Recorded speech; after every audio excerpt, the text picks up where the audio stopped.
me, that's for sure. How are you and Rachel this morning?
Okay, well, good morning, everyone in Humberside.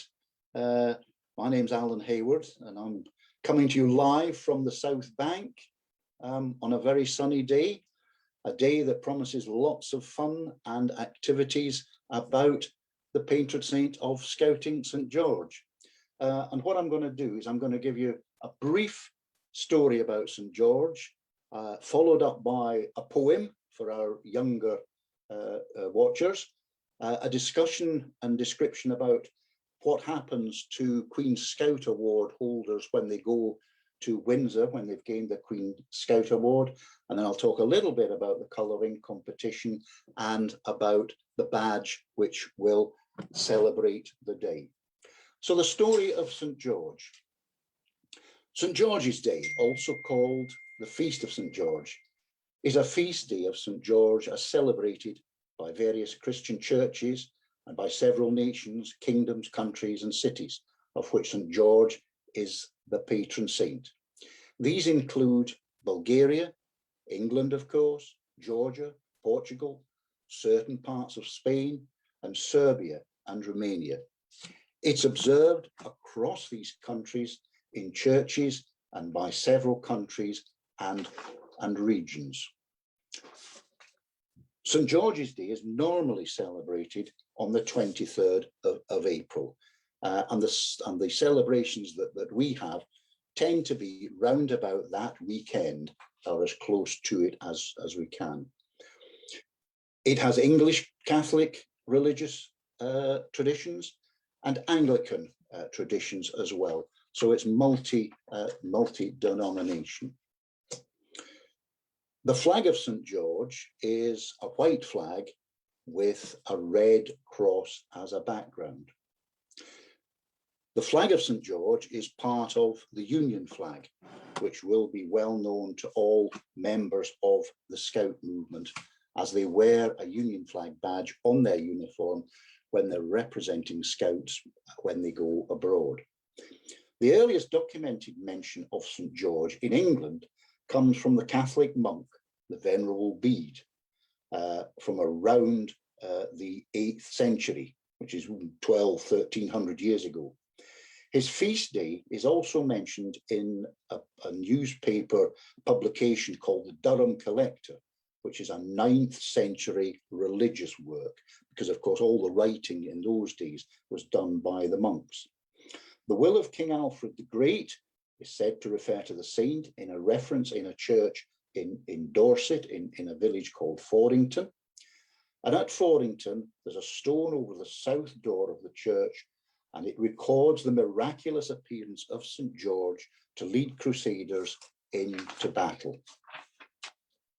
St. George's Day was a major feast and national holiday in England on a par with Christmas from the early 15th century, so 600 years ago. In recent years, the popularity of St. George's Day appears to be increasing gradually. The BBC had a full programme of St. George's Day events in 2006, and today St. George's Day may be celebrated with anything English, including Morris dancing, Punch and Judy shows, and eating traditional English food. A traditional custom on St. George's Day is to fly or adorn the St. George's Cross flag in some way. Civic buildings in particular, your churches, your town halls, etc., can be seen adorned with garlands and flags with the cross of St. George. It's customary for the hymn Jerusalem to be sung in cathedrals, churches and chapels on St. George's Day or on the Sunday closest to it. And as I've said, traditional English food and drink may be consumed. St. George is the patron saint of the Scout movement, which has held St. George's Day parades since its first years in the early days of the 20th century. St. George is also the patron saint of many other organizations. In the United States, the National Catholic Committee on Scouting has the saint for many of their awards and activities. So St. George, the patron saint of England and a number of other countries, and the patron saint of Scouting. Now, that's a very brief history, and obviously more importantly, with reference to our beavers and our cubs, St. George has a great myth and legend associated with killing the dragon. And as a result of that, I'm just going to do a poem which illustrates the brave deed that St. George did in a far-off land all those years ago. This poem is called St. George and the Dragon. In far-off Macedonia, in times of long gone by, there lived a fearsome dragon with a giant staring eye. His breath was fierce and fiery, his body bright green scales. He must have measured 50 foot from nose to tip of tail. And when he moved, the earth shook till trees crashed to the ground. He roamed around the countryside, devouring all he found. He'd burn down crops within the fields, eat pigs and cows and sheep. Then when he'd drunk the river dry, he'd settle down to sleep. The king of Macedonia grew very, very sad. The dragon was still hungry, and he'd eaten all they had. The dragon wasn't worried that he'd eaten everything. He said, "I'll eat their children," starting with the son of the king. The prince, he shook and trembled as they led him out to die, when suddenly from out the hills a knight came galloping by. He said, "Although I am but one man, I'll do my best to show that God's strength overcomes all wrong, and I'll beat this fearsome foe." The dragon laughed to hear him. He roared, "You'll never win." So George, he bowed his head in prayer. Then battle did begin. The dragon shrieked and bellowed as Sir George sliced through his scales. The whole of Macedonia could hear his frightening wails. Sir George fought on regardless, while the monster roared and bled, till the mighty sword, he killed the dragon, absolutely dead. Sir George became a hero, the people's favorite knight, who fought not in his own strength, but to show his saviour's might. The story of the brave knight and all the deeds he'd done were told for generations by fathers to their sons. Today, there are no dragons for boys and girls like us to fight, but we can still be like St. George and try to do the right. So there's a poem for everybody, really, including the explorers and the adults, but mainly addressed to the younger section, to show the myth and the legend around St. George. Now, I don't know if any of that's true, but I'd really like to think it was. So a couple of things just to introduce you to St. George and St. George's Day.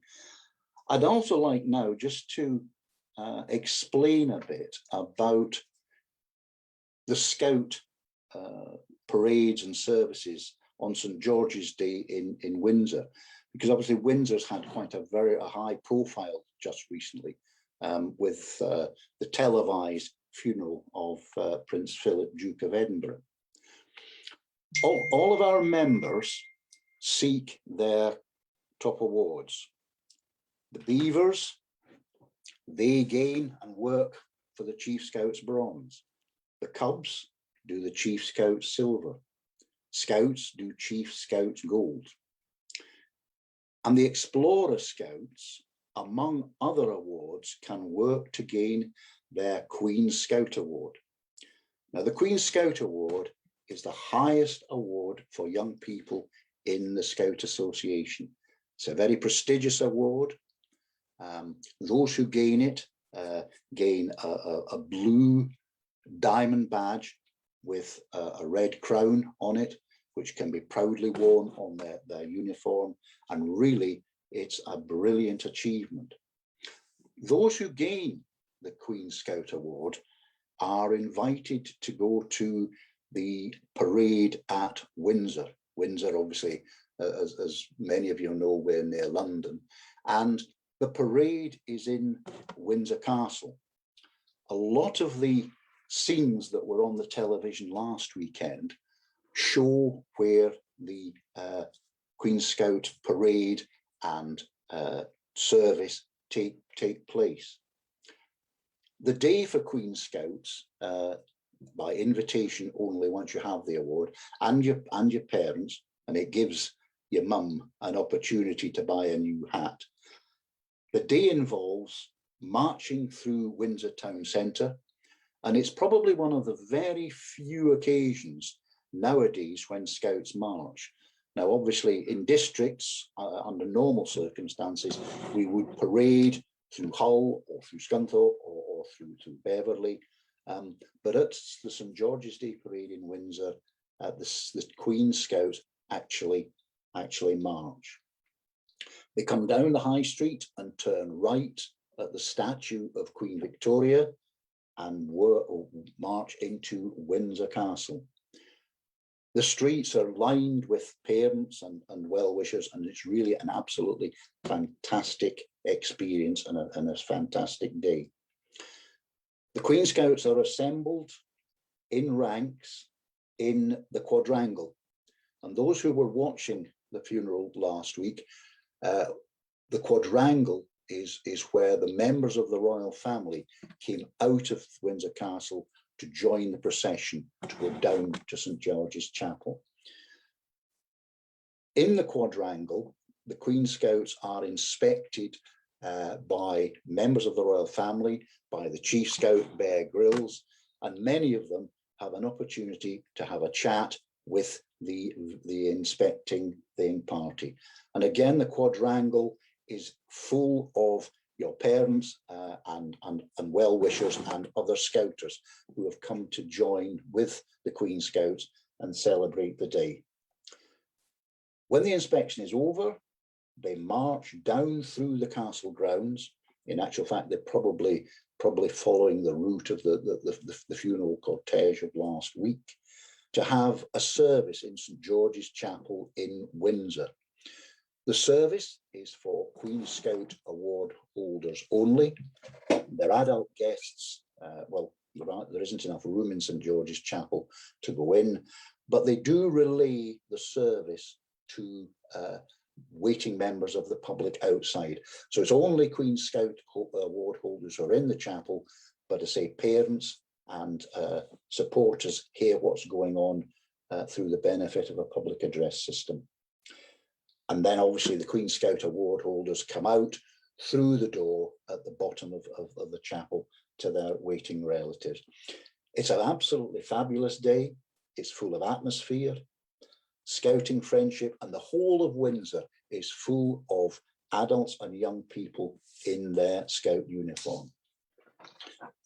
So the Queen Scout Award is something for a young person, an Explorer Scout, to achieve. Say they wear the badge on their uniform, and in addition, any adult leaders who have been Queen Scouts in the past wear it on their leader too. If any of the Explorer Scouts watching or any of the leaders are interested in pushing or advocating the Queen Scout Award amongst their explorers, you can get help and advice, guidance from your district team, your Explorer leaders, of course, the county team. And we have a couple of young people who have recently gained their Queen Scout Award who can give advice and individual support. So what I've tried to do is describe the Queen Scout Award in relation to St George's Day and put a little bit of a scouting perspective on it. I've got a couple more things just to mention to you before I go. There is a colouring competition for all section members. The colouring template is on the website, downloadable. And during the day, if you have an opportunity between the various events, colour it in, put your name and section Cubs, Scouts, Beavers, and your pack or colony name. Send it in to the address on the website, and the winner will be receiving an absolutely fantastic, one of Alan's fantastic prizes, known throughout the county for being expensive, massive, and really fabulous. So please, if you have an opportunity, have a go at the colouring competition. And finally, before I leave you, I'd just like to mention our virtual St. George's Day badge. If you enjoy the day, and I'm sure you will, because the programme is varied with many different activities, quizzes and making scones, which I happen to know are delicious. And I'm hoping that someone will save me one when I come over to the North Bank in due course. If you would like to order a badge, again, the form is on the website. That's all from me. Thank you very much for listening. I hope you've enjoyed the three elements. Enjoy the rest of your day. I say a lot of the leadership team have put a tremendous amount of effort into getting it ready for you. So enjoy it. It's a fabulous day. And your next activity is by Rachel Breeden, who is going to describe making a dragon. That dragon that I mentioned in the poem that St. George did away with all those years ago. So enjoy the rest of your day, and I hope to see you at the Promise Renewal and during the day later on. Okay, thank you very much and enjoy your day.